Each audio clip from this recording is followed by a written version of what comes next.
مفتي صاحب نن سبا د سوشل میډیا دور دی او د سوشل میډیا د وجې نه خلک ګمراه کیږي، څوک ملحد کیږي، بېدینه کیږي.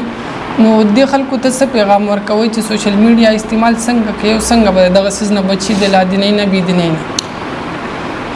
داسې ده چې نن سبا ففت جنریشن وار دا د عالم کفر او د مغربي دنیا د ټولو نه مؤثر ترین ذریعه ده چې د خلکو ذهنونه او فکرونه قبضه کړي.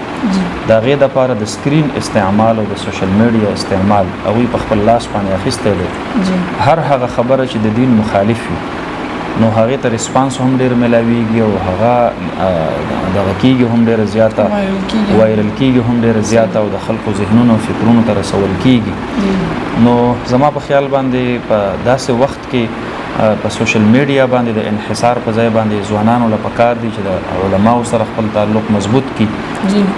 په سوشل میډیا باندې مونږ چېرته خپل علاج نه کوو، په سوشل میډیا باندې مونږ د دنیا خپل نور چې کوم ضروریات دي هغه نه پوره کوو. نو بیا په سوشل میډیا باندې مونږ خپله علمي تنده ولې مړه کوو؟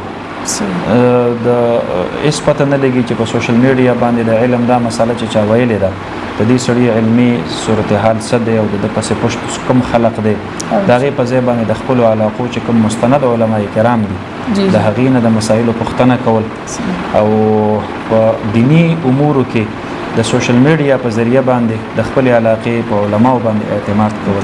بل مفتي صاحب دا کوم بهر خلک چې دي سوشل میډیا دي د اصل پته هم نه لګي چې په اصل کې څوک دی، علم یې د کوم ځای نه کړی دی. خبر هم دغه ده. نن سبا د ټولو نه لویه فتنه هم دغه ده چې په سوشل میډیا باندې خلک دین زده کوي او د داسې خلکو نه زده کوي چې هغه په خپله د دین نه بې خبره دي.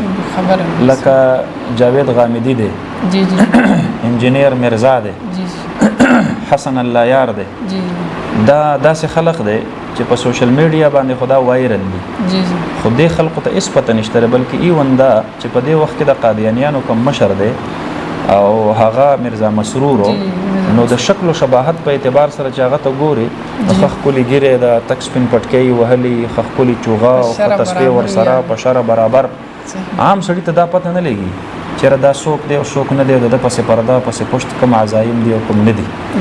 نو د دې وجې نه زه به دا مشوره ورکوم ټول ځوان کل ته چې د علماو سره خپل ربط او خپل تعلق مضبوط ساتئ. د دین زده کړه دا د اهل علمو نه کوئ، دا د سوشل میډیا نه مه کوئ.